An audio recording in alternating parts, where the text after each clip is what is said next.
নমস্কার বন্ধুরা, কেমন আছেন সবাই? আশা করি সবাই ভালো আছেন। আমিও খুব ভালো আছি। আজকে আমার রান্নাঘরে সবাইকে স্বাগত জানাচ্ছি। আজকে আমার রান্নাঘরে কি হতে চলছে দেখুন। আজকে বানাচ্ছি, এখানে নিয়ে নিচ্ছি পনির। আজকে শাহি পনির মশলা বানাবো। তার জন্য এখানে পনিরগুলোকে এইভাবে কিউব করে কেটে নিচ্ছি। আর লাগবে আমার এখানে চারমগজ, আর লাগবে কাজু বাদাম। আপনারা চারমগজের পরিবর্তে পোস্ত দানা ইউজ করতে পারেন। আমি টমেটো আর আদা, প্রথমে কাজু এবং যে চারমগজ আছে সেগুলোকে একসঙ্গে পেস্ট করে নিয়েছি। তারপর টমেটো, আদা আর কয়েকটা কাঁচা লঙ্কা দিয়ে সেটাকে ভালো করে পেস্ট করে নেব একটা।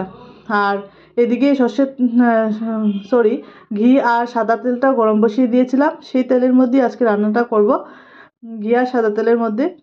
আর পনিরগুলোকেও এইভাবে ভেজে তুলে রাখবো। পনিরগুলো একটু হালকা লাল হয়ে গেলে তারপর সেটাকে একটু গরম জলের মধ্যে ভিজিয়ে রাখবো, যাতে পনিরগুলো একদম সফট হয়ে যায়।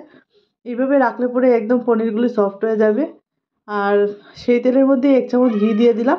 তারপর আমি এখানে দিয়ে দিলাম গোটা গরম মশলা দিয়ে তারপর সেই বানানো যে পেস্টটা, মশলা, সেটা দিয়ে দিলাম।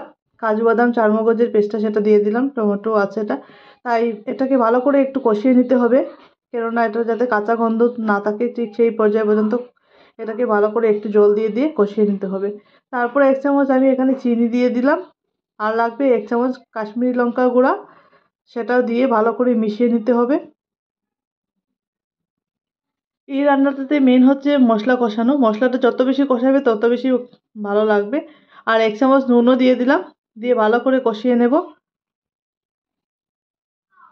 দেখতেই পাচ্ছেন আমার কালারটা কত সুন্দর হয়ে গেছে, যেহেতু কাশ্মীরি লঙ্কা দিয়েছি তার জন্য।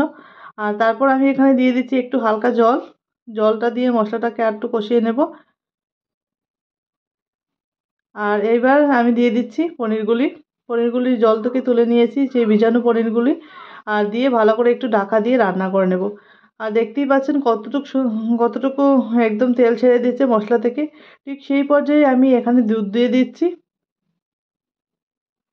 আমি পরিমাণ মতো দুধ দিয়ে দেবেন আপনারা যতটুকু।